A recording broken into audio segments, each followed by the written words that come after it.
처음엔 일터에서 벌어진 가슴 아픈 사고라 생각했다는 가족들. 그런데 하나둘 드러나는 진실은 너무도 의아하기만 한데요. 목격자이자 치목 씨의 동료인 양 씨는 왜 곧장 119에 신고를 하지 않았던 걸까요? 그리고 왜 작업 중 벌어진 사고라는 걸 숨겼던 걸까요? 치목 씨가 숨진 지 2년이 넘었습니다. 하지만 사건을 둘러싼 의혹은 여전히 짙기만 합니다. 통화 내역을 분석한 결과 드러난 진실은 양 씨의 진술과 참 많이 달랐다고 합니다. 그날이 작은 마지막 날이었고 토요일이었고 일요일은 섬을 철수해야 되니까 무리하게 진행했던 부분도 있었거든요. 처음에는 소장이 저랬던 거고 안 오니까. 사고가 벌어진 건 공사의 마지막 날이었습니다. 때문에 같은 숙소에 머물고 있었던 사람들은 회식을 약속했었다는데요. 당시 현장이 아닌 숙소에 있던 강 소장이 왜 퇴근을 하지 않냐며 양 씨에게 전화를 건 시간은 4시 16분. 그런데 1분 뒤에 인지하고 뛰어가는 동안에 이제 인부가 전화를 하는 거죠. 혹시 형님 119에 혹시 신고했습니까? 그러니까 소장이 119에 신고할 필요 없다. 여긴 섬이니까 우리가 데리고 나가는 게 빠르다는 취지죠. 결국 양 씨가 119에 신고를 한 건 현장에 도착한 강 소장이 사태의 심각성을 확인한 뒤였다는 건데요. 강 소장은 대체 왜 사고의 진실을 숨겼을까? 그 이유를 듣고 싶은 가족들이 그를 직접 만났습니다. 진실을 알고 싶어. 그렇게 그런 이야기는 되는데 갑자기 기자분들이 뭐 찍는 거는 그거가지고. 제작진의 등장에 자리를 피하는 강 소장. 우린 그에게 묻고 싶은 게 참 많았는데요.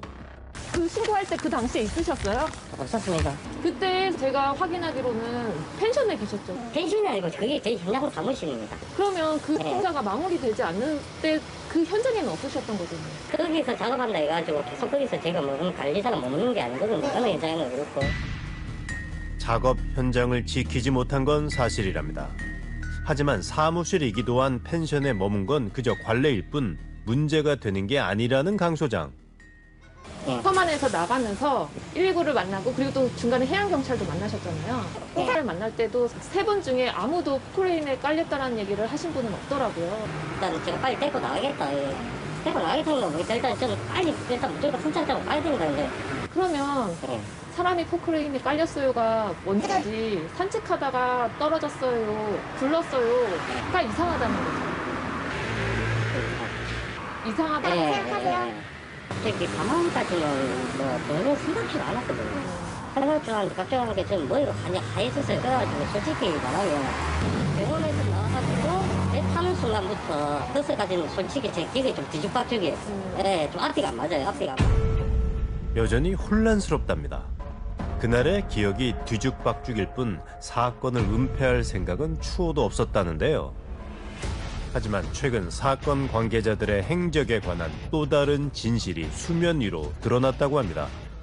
사고가 터지고 이제 결국에는 장례식장 가지 않습니까? 가가지고 자 형사들이 변사 사건 처리하니까 밤 8시쯤인가 자 목격자들 참고인 조사를 시작했거든요. 급하게 조사 끝나고 밤늦게 이제 감리들하고 섬에 들어온 거죠. 어선을 타고. 사고 당일 치목 씨가 영안실에 안치된 뒤 현장 관계자들이 다시 숙소로 돌아갔다는 겁니다. 대체 이유가 뭐였을까? 그런데 치목 씨의 유품을 정리하던 가족들은 의아한 서류 하나를 발견했다고 합니다. 나중에 또 알고 보니 근로계약서까지도 내가 누나 이거 지목이 글씨 맞나? 이거 지목이 글씨 아니다 하더라고요. 그 근로계약서. 예, 근로계약서 보니까 의의가 없더라고요. 표준 근로계약서 해가지고 여기 보시면은 일당이 15만 원이라고 돼 있어요. 네. 포크레인 기사 일당이 15만 원이 말이 됩니까 그게? 인건비가 수상한 건 물론이고 서명란에 기입된 필적도 치목 씨의 것과는 달랐다는 건데요. 가족들의 말이 사실일까? 우린 전문가의 도움으로 서명란의 필적을 분석해봤습니다.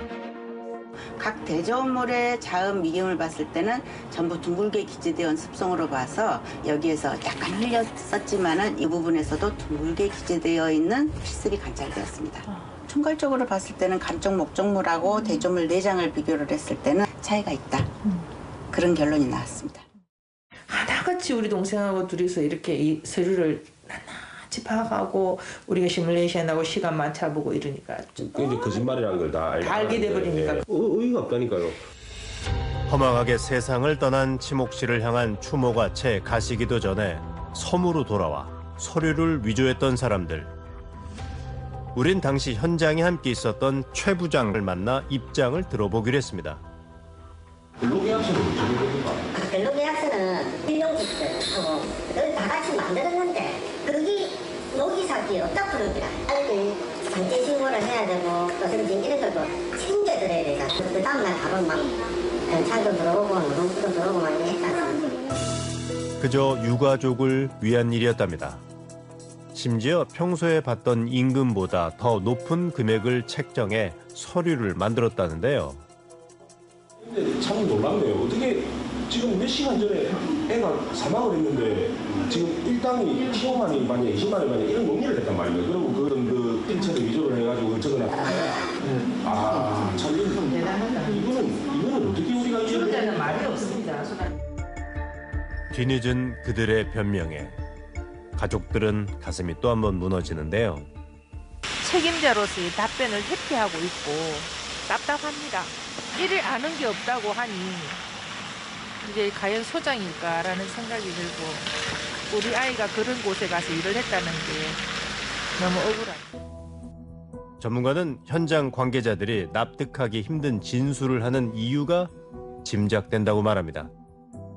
외부에 산재가 났다라는 거를 고용노동부에 신고를 하게 되면 많은 감독 같은 것을 받을 수가 있고 노동부를 통해서 그걸로 인해서 많은 과태료, 뭐 벌금 부과 이런 것들이 생길 수 있기 때문에 여전히 이제 공상 처리를 하는 경우가 많아요. 그래서 그러니까 산재 보상 이외에 민사적인 이제 합의, 손해배상의 문제가 있는데, 그러니까 나이가 좀 젊다 보니까 아마도 이제 손해배상에 대한 금액을 계산하게 되면 적어도 한 40년 정도에 대한 이제 비용에 대해서 이제 손해배상 청구를 할 수가 있고, 그렇게 되면 15만 원과 20만 원인데 5만 원의 차이라고 한다면 아마도 제가 봤을 때는 한 적어도 5억 정도의 비용 차이가 생길 수도 있다 보니까 아마도 그런 의미에서 이걸 좀 작게 적으려고 하지 않았을까 의심 상황은 있습니다. 예.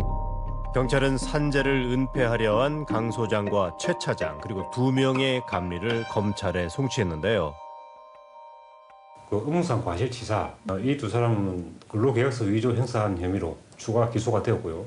감리단 두 사람도 의문상 과실치사의 공범으로 추가 기소가 되었습니다. 섬에 묻혀있던 진실이 드러나기까지 걸린 시간은 참으로 길고 아픈 시간이었습니다. 너무너무 보고 싶어서 어디에서 엄마 부를 것만 같은 그런 기분도 들고요. 하지만 슬픔의 시간은 여전히 끝나지 않았는데요. 치모가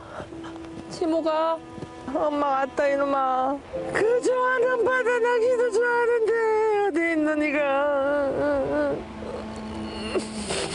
나도 치모가. 일을 하러 갔던 아들이 주검이 돼 돌아올 거라 상상조차 못했습니다. 땀 흘려 일을 하고 그 노동의 대가로 소소하지만 변함없는 일상을 누릴 거라 믿었는데요. 끔찍한 비극은 어디서부터 시작된 걸까요? 그 답을 듣지 못한 28살의 치목 씨, 그리고 또 다른 치목 씨들이 여전히 퇴근하지 못한 채 일터에 머물고 있습니다.